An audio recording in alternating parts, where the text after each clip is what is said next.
What will your precious retro video games look like after you ship them halfway across the planet? I'm your man out of Japan, Jay Contra, and if you want to see exclusive videos about Japanese video game collecting, you can head over to my Patreon. Let me start off by giving you the necessary backstory to this particular box. I shipped this to myself, I want to say 6 months ago, or shipped it to my parents' house, actually. And let's see, we already see some Super Nintendo stuff on the box, on the top of the box. Only a little Game Boy camera. It cost me $2. Pretty sure I got this out of the junk at Hard Off. And as I remember, yeah, I'm pretty sure I've used this. It works perfectly fine, even though you get it out of the junk. And I spent $40 to ship everything in here. It ended up being less than 5 kilos to send it by surface mail, which means it waits at a harbor for a while and they end up shipping it by boat to, I guess, the east coast of the U.S. So a little bend here, but that's inevitable. Oh, hold on. Let's see what's in here. Oh, is that? No, that's right. I'm just trying to inspect these to see what happened. That might have just been me being a weirdo. Because look at these other two PS2 cases. There's nothing in here. I carry my PS2 or my PS4 games, excuse me, in a binder. And this also helps for your customs valuation. Because I mean, how much is this worth? Like 50 cents without the disc. So that's another thing. You can carry in the discs yourself, and you can declare them when you're coming through customs. Oh yeah, Einhander. Yeah. Oh man, this is something I really wanted to play. I bought this as I was leaving one of my previous jobs just before I moved to Tokyo. And this is one of those PS1 games that I'm really want to get my hand on, or actually want to take a hand to, because this was like really strange. It's a Squaresoft game, but it's like a vertically scrolling shooter, sort of, or horizontally. I don't know. I've heard it's good and really want to play it. Let's see. Oh yeah, here are these. Oh yeah. See, again, on my Switch games, I love the inner cases of these. Wow, it's so good. Although Contra Hardcore is not good at all. I wouldn't recommend it. Battle Princess Madeline is fine. No reversible case cover though. That's sad. It's not terrible. The person who gave me this did not really like it and said they didn't enjoy it. I thought it was okay to put a couple hours into. And then we've got Bloodstained, which is I finished. I thought it was great. It's absolutely what I needed. I'm really looking forward to whenever the sequel to this comes out, as well as the sequel to Curse of the Moon, which I think is out digitally but hasn't come out physically yet. Here's my copy of Bloodborne. This is like the special edition. I bought this for like $5. I think I've mentioned this every time now, but Geo, a shop in Japan that's sort of like GameStop, Borders, and Blockbuster all in one, so it's going to live forever. It often has old games, or I guess this is relatively old. Whenever it past modern games, I don't even know how to describe it, but old new games. Whatever. But this is like less than $5 when I picked it up.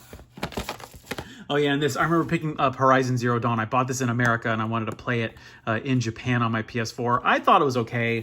I didn't finish it just because it was giving me that sort of Breath of the Wild level of anxiety where I'm constantly having to craft stuff. And I didn't find that enjoyable. I thought the open world was pretty good. Oh, and then for no reason, here's my Blu-ray copy of The Thomas Crown Affair. It's one of my favorite movies, and I'd highly recommend it. Not that it has anything to do with video games, so I'll just toss that aside. Oh, and here's a couple of GameCube memory cards. I think one of these might be my American one. I'm not sure. Here's the thing with GameCube memory cards.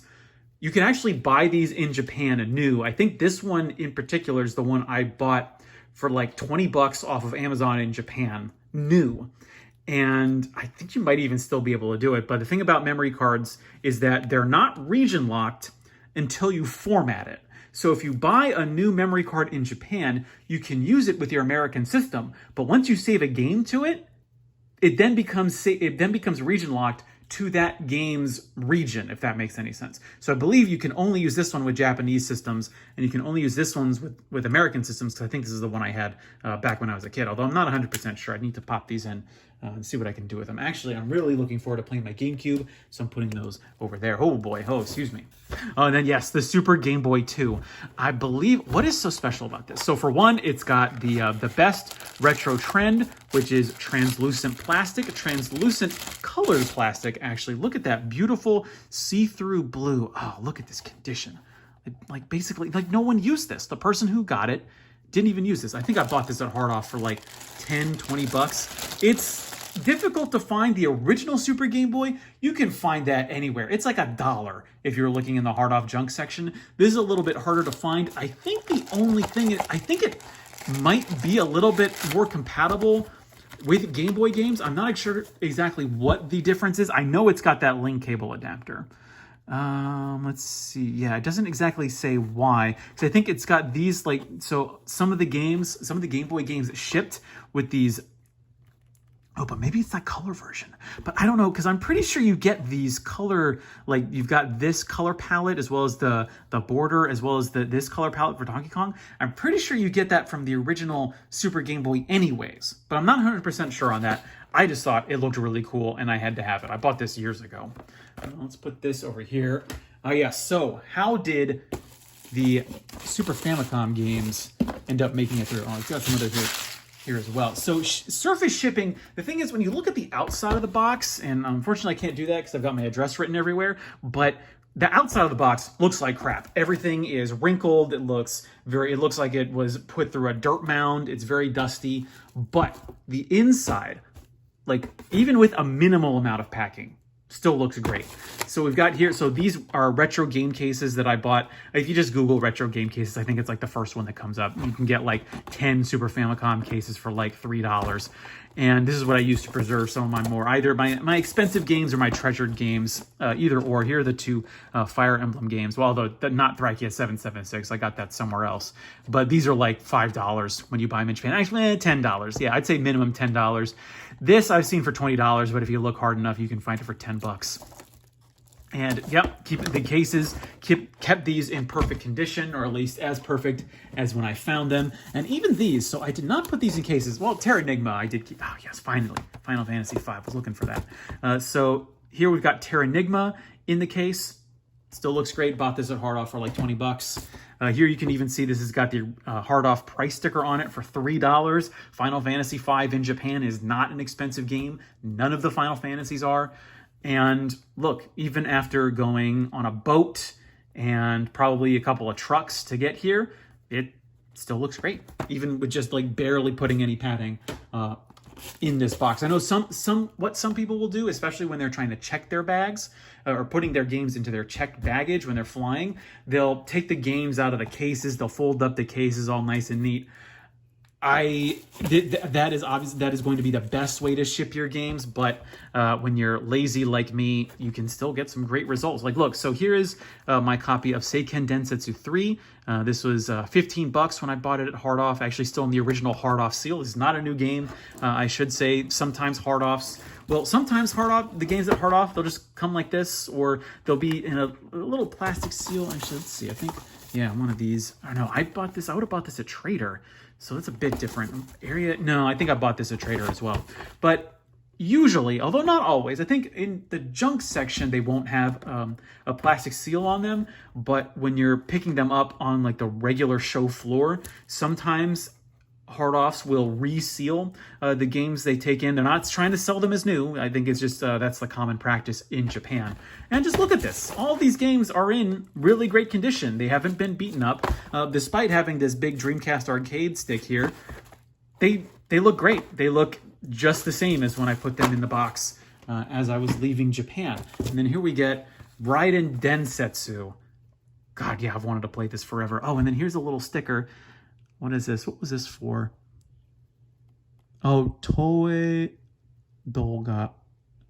It's some kind of confirmation. That's weird. I've never seen that before. Usually, sometimes stores in Japan would, if it's like a used game shop, they'll sometimes put like, yeah, we tested this, a little sticker on there. I don't know what this is. I've not seen that before, but I like them as little markers. Oh, it's because, so this was made by Toei Animation Limited, or it was involved. I don't think Toei actually made this game, but I could, of course, be wrong.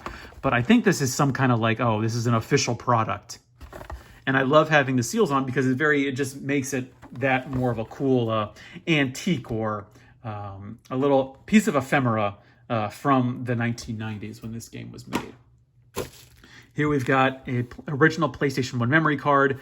See, $2. You can sometimes even find them for $1 in Japan. So let's see here. Oh yes, this is my original Dreamcast arcade stick. A little bit, yeah, you can see, I don't remember this being here. You can see a little indent here, and I'm assuming that's from the actual, like from the actual stick of the arcade stick. But otherwise, it looks like the box is in great shape. You can see this was $10 at Hard Off. So a great price for a great arcade stick. I don't know if Hori made a Dreamcast arcade stick, and I'm gonna need to test this to make sure that it still works. But I mean, that's half the fun, is actually using this stuff. And the unfortunate thing about this was that this was not original. I don't believe it shipped this way when it was originally released, but someone, for some reason, had put a big thing of tape over this, obviously to keep the little thing here from coming undone. And of course that means that you have to be very careful with this tape, because if you try and take it off, it's going to take off the original printing from the box. And while the box isn't in the greatest shape, I don't want to mess it up any more than it already is. But very much looking forward to playing some Dreamcast games, and that should be it. So some of these stuff is actually a lot of the stuff that I've shown in previous videos of my unboxings. The games haven't really been that expensive, so you're kind of like, why even bother shipping them? But for a box that costs $40, you're getting a lot of, if you're getting your sort of uncommon games here, like these are probably about 10 bucks a piece. Depending on where you buy them, they can be more expensive, but if you're able to look around, you can save a lot of money on these games. The Terranigma is not terribly expensive, especially, I remember when I bought it, it was like 20 bucks. When I bought it back in, I think I bought this from the Hard Off in Saga Tosu. And then like Goemon's like a $10 game, Final Fantasy V is a $3 game. In total, probably about what, maybe $100, $150 worth of games. Not that, and then you've got my PS4 boxes. All of these are empty because I carried all the games with me and I declared them when I was going through the airport. But all of these games are not very valuable, but especially these Fire Emblem games, these are highly treasured by me, and I'm very much looking forward to finally opening up and playing Final Fantasy V. So actually a box with a lot of stuff. I'm pleasantly surprised with how I was able to put all this together and at least get some kind of theme, today's theme being the Super Nintendo with a nice little chaser of that Dreamcast arcade stick. I have been your man out of Japan, Jay Contra. Thanks for watching, and mahalo.